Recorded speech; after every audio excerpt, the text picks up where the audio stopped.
नमस्कार, आप देख रहे हैं खबर 40। मैं हूं आपके साथ प्रशांत पांडे। खबरों का एक ऐसा बुलेटिन जहां होती है धुआंधार खबरें, वो भी इंफॉर्मेशन से भरी हुई। अगले आधे घंटे में हम आपको बताएंगे दुनिया की हर छोटी बड़ी खबर, वो भी फटाफट अंदाज में। तो शुरू करते हैं 20 मिनट में 40 खबरों का सुपर डोज, वो भी सुपर फास्ट अंदाज में। भारत में कोरोना से अब तक 590 लोगों की मौत हो चुकी है। स्वास्थ्य मंत्रालय की ओर से जारी आंकड़ों के मुताबिक पिछले 24 घंटे में 47 लोगों की जान गई है। 24 घंटे में 1336 नए मामले सामने आए हैं, यानी अब कुल मरीजों की संख्या 18,601 पहुंच गई है, जिसमें से 3,252 लोग ठीक हो चुके हैं, यानी एक्टिव मरीजों की संख्या 14,759 है। इनका इलाज फिलहाल चल रहा है। केंद्र सरकार राज्यों में लॉकडाउन की निगरानी कर रही है। सरकार ने कोरोना पर जुड़ी जानकारी के लिए 2 वेबसाइट्स बनाई हैं, जहां सभी जानकारियां उपलब्ध हैं। देश में 3,252 लोग जो हैं वो क्योर हो चुके हैं। कल सबसे ज्यादा संख्या में 705 लोग रिकवर हुए हैं, क्योर हुए हैं, and it takes our recovery percentage to 17.48%। कल से टोटल 1,336 एडिशनल कंफर्म केसेस आए हैं, which takes our confirm cases to 18,601।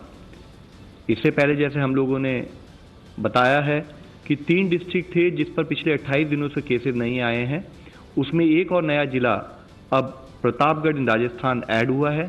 इसके साथ ही टोटल 61 डिस्ट्रिक्ट्स हैं देश में, 23 स्टेट्स और यूनियन टेरिटरीज में, जहां पिछले 14 दिनों से कोई केस नहीं आया है।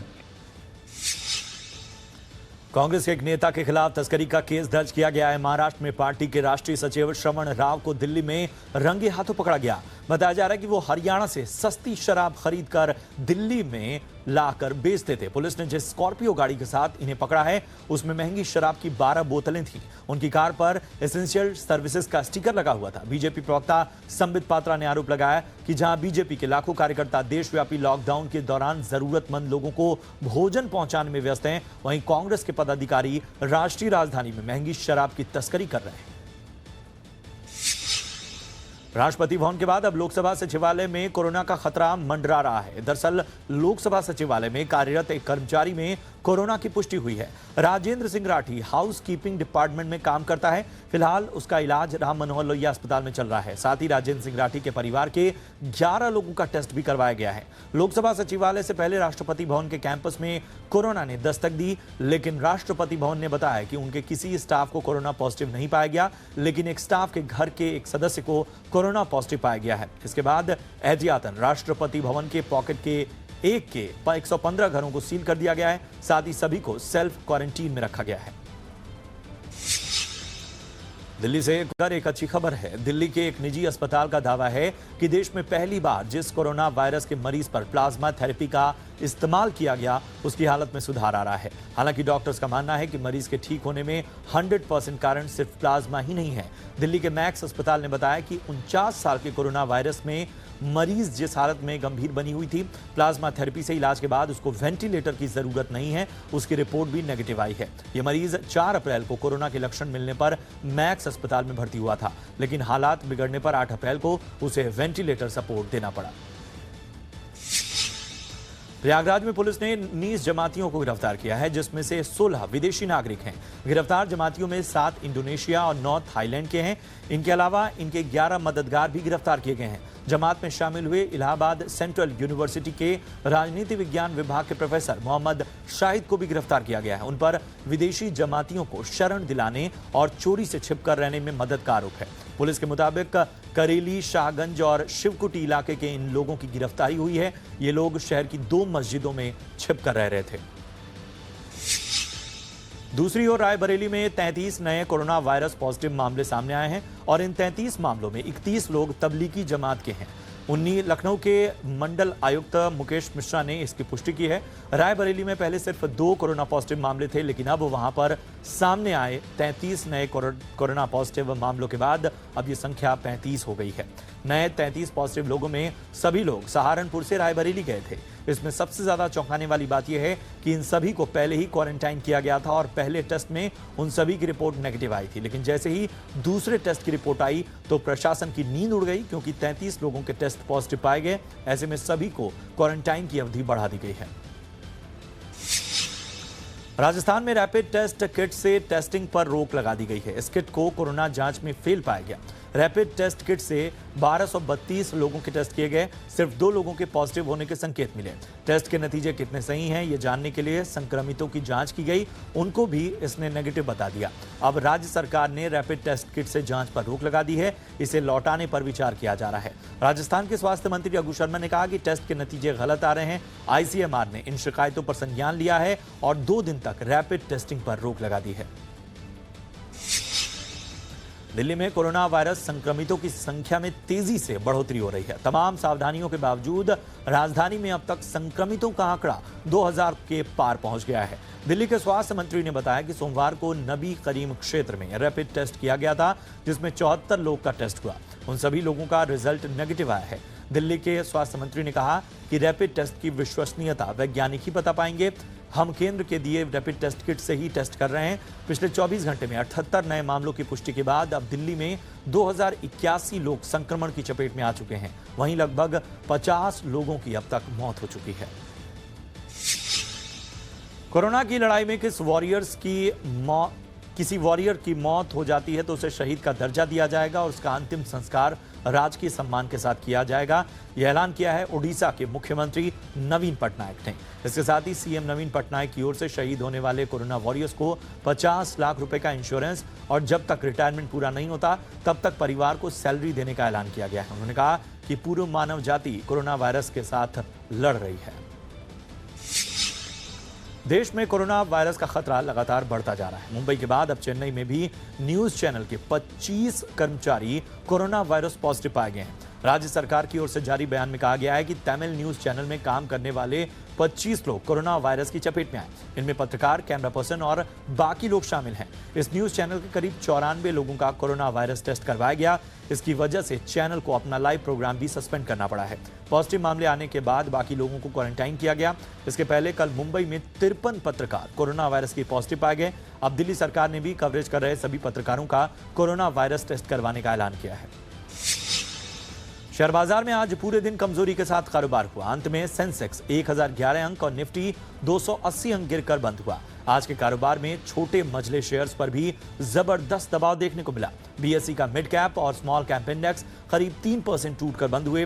तेल गैस शेयर भी बिकवाली के दबाव में रहे। ऑयल एंड गैस इंडेक्स 3.6% टूटकर बंद हुआ। फार्मा को छोड़ अन्य सभी सेक्टर में भारी गिरावट देखने को मिली है। बैंक निफ्टी के सभी 12 शेयरों में बिकवाली रही। निफ्टी के 50 में से 43 शेयरों में बिकवाली देखने को मिली। वहीं सेंसेक्स के 30 में से 27 शेयरों में बिकवाली रही। आज के कारोबार में बैंक, ऑटो, मेटल और मीडिया शेयरों की जमकर धुनाई हुई। निजी बैंकों में सबसे ज्यादा पिटाई इंडसइंड बैंक, बंधन बैंक, आरबीएल बैंक और एक्सिस बैंक की हुई। मेटल शेयर आज भी पिघले। हिंडाल्को, टाटा स्टील, वेदांता और जेएसडब्ल्यू स्टील सबसे ज्यादा गिरने वाले शेयर है। ऑटो और ऑटो एंसेलरी शेयर्स की बात करें तो अशोक लेलैंड, एमएनएम, मारुति और मदरसन सुमी की जमकर पिटाई हुई। लेकिन आज फार्मा शेयरों में हरियाली रही। Aurobindo Pharma, doctor Reddy's, Cadila health, Divi's lab में खरीदारी दिखी। कल की रिकॉर्ड गिरावट के बाद कच्चे तेल में आज भी हाहाकार मचा हुआ है। एमसीएक्स क्रूड मई वायदा आज 1400 रुपए के नीचे फिसल गया। आज एमसीएक्स क्रूड में 20% से ज्यादा की गिरावट दर्ज की गई। ब्रेंट क्रूड आज 20% टूटकर $20 तक लुढ़क गया। WTI क्रूड आज भी माइनस में कारोबार कर रहा है। कल WTI क्रूड -$37 पर बंद हुआ था। कच्चे तेल के पानी होने के पीछे अमेरिका में ओवर सप्लाई है। 3 हफ्ते में ओक्लाहोमा में स्टॉक 1.8 करोड़ बैरल बढ़ा है। सोने चांदी की कीमतों में गिरावट बढ़ गई है। एमसीएक्स पर सोना 400 रुपए की कमजोरी के साथ 45,300 के करीब बंद हुआ, जबकि चांदी 42,000 के नीचे फिसल गई। चांदी 1100 रुपए से ज्यादा फिसलकर 41,600 रुपए के करीब बंद हुई है। इंटरनेशनल रेफरेंस वाली नॉन एग्री कमोडिटी का समय फिर से बढ़ गया है। इसमें अब फिर से सुबह 9 बजे से रात 11:30 बजे तक ट्रेडिंग होगी। Gold, crude, metal, natural gas में एक बार फिर रात 11:30 बजे तक ट्रेडिंग हो सकेगी। लेकिन सभी एग्री कमोडिटी में ट्रेडिंग शाम 5 बजे तक ही होगी। इसकी टाइमिंग अभी नहीं बदली गई है। लॉकडाउन की वजह से ट्रेडिंग के टाइम में बदलाव किया गया था। रुपए में आज एक बार फिर भारी गिरावट देखने को मिली। डॉलर के मुकाबले रुपया आज 30 पैसे कमजोर होकर 76 रुपए 83 पैसे के स्तर पर बंद हुआ। ट्रेडर्स का मानना है कि रुपए में इस तेज गिरावट की सबसे बड़ी वजह कच्चे तेल में आई भारी गिरावट है। आज रुपए की शुरुआत 76 रुपए 79 पैसे के स्तर पर हुई। कल रुपया 76 रुपए 53 पैसे के स्तर पर बंद हुआ। रुपए में आज के सेशन के दौरान भारी उतार चढ़ाव देखने को मिला। रुपया आज 76 रुपए 62 पैसे के स्तर पर चढ़ा भी और 76 रुपए 84 के स्तर पर लुढ़का भी। सीमेंट बनाने वाली कंपनी एसीसी का कैलेंडर ईयर में पहली तिमाही का मुनाफा उम्मीद से ज्यादा बढ़ा है। मुनाफा 239 करोड़ रुपए से बढ़कर 320 करोड़ रुपए हो गया, जबकि जी बिजनेस ने अनुमान लगाया था कि मुनाफा बढ़कर 263 करोड़ रुपए होगा, लेकिन आय में 11% की गिरावट दर्ज हुई है। एसीसी की आय 3919 करोड़ रुपए से घटकर 3502 करोड़ रुपए हो गई है। फिच सॉल्यूशंस का कहना है कि भारतीय रिजर्व बैंक मार्च 2021 तक ब्याज दरों में 0.75% की कटौती कर सकता है। फिच सॉल्यूशंस का मानना है कि आरबीआई ने कोरोना से बिगड़ती इकोनॉमी को उबारने के लिए जो भी कदम उठाए हैं वो काफी नहीं है। 17 अप्रैल को रिजर्व बैंक ने अर्थव्यवस्था में नकदी की दिक्कतों को दूर करने के लिए कई उपायों की घोषणा की थी। आरबीआई ने रिवर्स रेपो रेट को 0.25% घटाकर 3.75% कर दिया था। रेपो रेट अभी 4.40% है। फिच का कहना है कि मौजूदा उठाए गए कदम कोरोना की मार झेल रही इकोनॉमी को उबारने के लिए काफी नहीं है। फार्मा कंपनी ऑरबिंदो फार्मा के शेयर आज 17% तक चढ़ गए। यूएस एफडीए की ओर से कंपनी के हैदराबाद प्लांट की यूनिट 4 को क्लीन चिट मिलने के बाद यह तेजी देखने को मिली है। पिछले साल 4 से 13 नवंबर के बीच इस प्लांट की जांच हुई थी। इसके बाद अब यूएस एफडीए ने प्लांट को वीआई कैटेगरी में डाला है। ऑरबिंदो फार्मा की कुल बिक्री में इस प्लांट का योगदान 10% के करीब है, जबकि अमेरिका के लिए इसका योगदान 20% के करीब है। कोरोना महामारी के लॉकडाउन में डिजिटल फ्रॉड की घटनाएं तेजी से सामने आ रही हैं। ऐसे कई मामले सामने आए हैं जिसमें कम प्रीमियम पर तुरंत इंश्योरेंस पॉलिसी दी जा रही है। शिकायतों को देखते हुए इंश्योरेंस रेगुलेटर एडाई ने एडवाइजरी जारी की है और लोगों को फर्जी इंश्योरेंस कंपनियों से बचने की सलाह दी है। एडाई के मुताबिक कम इंश्योरेंस प्रीमियम पर फर्जी इंश्योरेंस पॉलिसी जारी हो रही है, इसलिए एडाई रजिस्टर्ड इंश्योरेंस कंपनी या ब्रोकर्स के जरिए जांच पड़ताल के बाद ही इंश्योरेंस पॉलिसी को खरीदें। दिल्ली पे बॉर्डर पर आज गाड़ियों की लंबी लंबी कतार लग गई और 1 किलोमीटर लंबा जाम लग गया। दरअसल कोरोना के बढ़ते मामलों को देखते हुए दिल्ली और गाजियाबाद के बॉर्डर को सील कर दिया गया और सभी गाड़ियों को गाजियाबाद बॉर्डर से ही लौटाया जा रहा था। बॉर्डर पर गाजियाबाद पुलिस की ये सख्ती वहां के डीएम के आदेश के बाद देखी गई। उनका आदेश दिल्ली से गाजियाबाद आए 6 लोगों के कोरोना पॉजिटिव मिलने के बाद आया था। जरूरी सामानों को लेकर जा रही गाड़ियों के अलावा किसी को भी आने की इजाजत नहीं दी जा रही है। कोरोना पर आगरा के हालात खराब होते जा रहे हैं। लगातार बड़ी संख्या में कोरोना संक्रमित होने के मामले अब प्रशासन के भी हाथ पांव इसमें फूलने लगे हैं। आगरा में 28 नए कोरोना संक्रमित पाए गए हैं और आगरा में अब संक्रमितों की संख्या 295 पर पहुंच गई है। नए संक्रमितों में 3 लोग ऐसे हैं जो जमातियों के संपर्क में आए थे। नए संक्रमितों में एक निजी अस्पताल के 6 कर्मचारी हैं। संक्रमितों के संपर्क में आए 14 पॉजिटिव और दूसरे जगहों से 5 संक्रमित मिले हैं। नए संक्रमित मिलने के बाद आगरा प्रशासन ने सख्ती बढ़ा दी है। सब्जी विक्रेताओं के संक्रमित मिलने के बाद मंडी भी बंद कर दी गई है। मध्य प्रदेश में सत्ता में वापसी करने के बाद मुख्यमंत्री शिवराज सिंह चौहान ने अपने मंत्रिमंडल का विस्तार किया। 29 दिनों के बाद हुए कैबिनेट विस्तार में 5 मंत्रियों को शपथ दिलाई गई है। इनमें से कांग्रेस से भाजपा में आए ज्योतिरादित्य सिंधिया के समर्थक मंत्री शामिल हैं। शपथ ग्रहण के दौरान राजभवन में मंत्री समेत कई नेता मास्क पहने हुए नजर आए और सोशल डिस्टेंसिंग का पालन किया गया। जिन्हें शपथ दिलाई गई उनके नाम है नरोत्तम मिश्र, कमल पटेल, मीना सिंह, तुलसीराम सिलावट, गोविंद सिंह राजपूत। कोरोना संकट के बीच राज्य में गृह या स्वास्थ्य मंत्री न होने के कारण विपक्ष शिवराज सिंह चौहान पर निशाना साध रहा था।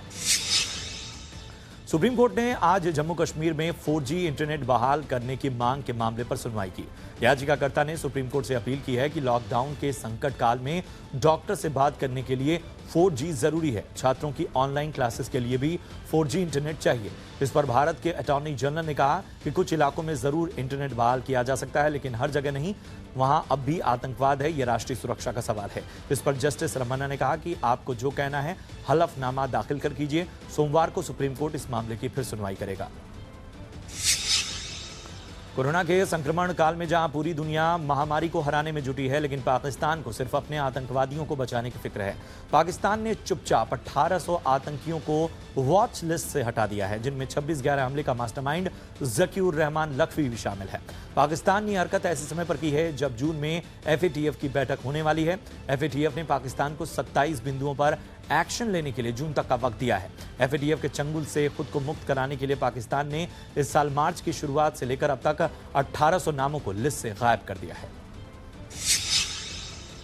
केदारनाथ धाम के कपाट को खोलने की तारीख में कोई बदलाव नहीं होगा। कपाट 29 अप्रैल को ही खुलेंगे।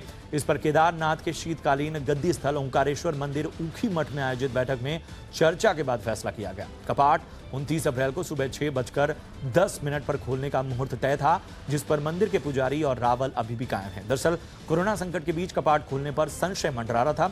कोरोना वायरस को देखते हुए बद्रीनाथ धाम के कपाट 30 अप्रैल की बजाय 15 मई को खोलने का फैसला लिया गया था। टीम इंडिया के पूर्व कप्तान कपिल देव ने अपने नए लुक से अपने फैंस को सरप्राइज कर दिया है। कपिल देव ने अपने सिर के बाल शेव करा दिए हैं। कपिल ने अपनी दाढ़ी को भी बढ़ाया है। अपने इस नए लुक में उन्हें पहचानना मुश्किल है। कोरोना वायरस के कारण भारत में लॉकडाउन जारी है और क्रिकेट जगत के तमाम दिग्गज और क्रिकेटर अपने घर पर परिवार के साथ समय बिता रहे हैं। लॉकडाउन में पार्लर और सैलून बंद हैं। ऐसे में बढ़ते बालों की समस्या हर किसी की है।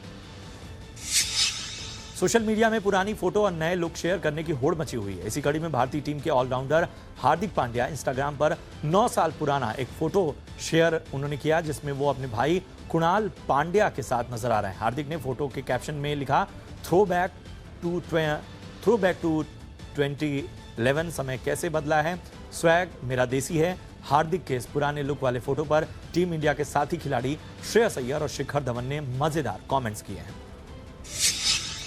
लॉकडाउन में महेंद्र सिंह धोनी अपनी बेटी जीवा के साथ वक्त गुजार रहे हैं। साक्षी धोनी ने एक इंस्टाग्राम लाइव किया, जिसमें धोनी अपने फार्म हाउस में बाइक राइड का आनंद लेते हुए नजर आए। उनके पीछे बैठी थी उनकी बेटी जीवा।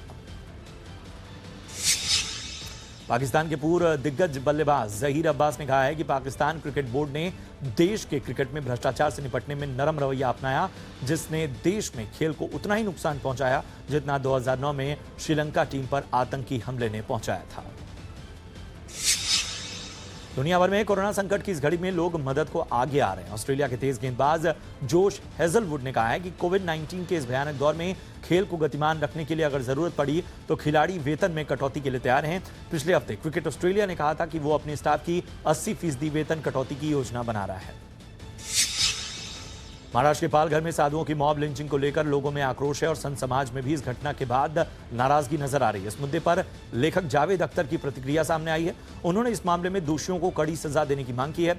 जावेद अख्तर ने ट्वीट में लिखा कि जो लोग 2 साधुओं और उनके ड्राइवर के लिंचिंग के लिए जिम्मेदार हैं, उन पर सख्त एक्शन लिया जाना चाहिए। उन्हें किसी भी हालत में बख्शा नहीं जाना चाहिए। लिंचिंग जैसे जघन्य अपराध को किसी भी सभ्य समाज में जगह नहीं दी जा सकती। पीएम केयर्स फंड में 25 करोड़ की मदद देने के बाद अक्षय कुमार एक बार फिर मदद को आगे आए हैं। इस बार उन्होंने मुंबई के थिएटर आर्टिस्ट की मदद के लिए आगे हाथ बढ़ाया है। लॉकडाउन के दौरान ज्यादातर इंडस्ट्रीज के काम बंद हैं। एंटरटेनमेंट इंडस्ट्री से काफी प्रभावित है। रिपोर्ट्स की माने कुछ दिन पहले अक्षय कुमार ने एक थिएटर मालिक को फोन करके उनकी मदद करने की बात कही थी। थिएटर मालिक ने अक्षय की इस ऑफर की तारीफ की और बताया कि आर्टिस्ट की इस महीने की सैलरी के लिए फंड इकट्ठा हो गया है। सोशल मीडिया पर अपने फैंस का दिल बहलाने के लिए कार्तिक आर्यन सबसे आगे रहते हैं। उनका नया वीडियो सामने आया, जिसमें वो अपनी बहन से मार खाते नजर आ रहे हैं। वीडियो में उनके साथ उन्होंने कैप्शन में अपने डेली रूटीन को बताते हुए लिखा, सुबह उठो, नहाओ, पिटो और सो जाओ। एक्ट्रेस शिल्पा शेट्टी अपने वर्कआउट और फिटनेस की वजह से हमेशा चर्चाओं में रहती हैं। शिल्पा ने अपने वर्कआउट सेशन की झलकियों को शेयर करते हुए लिखा, मैंने कुछ दिन पहले अपने बेटे वियान के साथ एक्सरसाइज फन को साझा किया था और मुझे से पूरे वर्कआउट वीडियो साझा करने को कहा गया। वो शेयर कर रही हूं। उन्होंने कहा कि मैं पूरी तरह विश्वास करती हूँ कि जो परिवार साथ में खाता है, प्रार्थना करता है और वर्कआउट करता है, वो हमेशा एक साथ रहता है। और इसके साथ इस बुलेटिन में इतना ही। दीजिए इजाजत, लेकिन आप देखते रहिए जी बिजनेस। नमस्कार।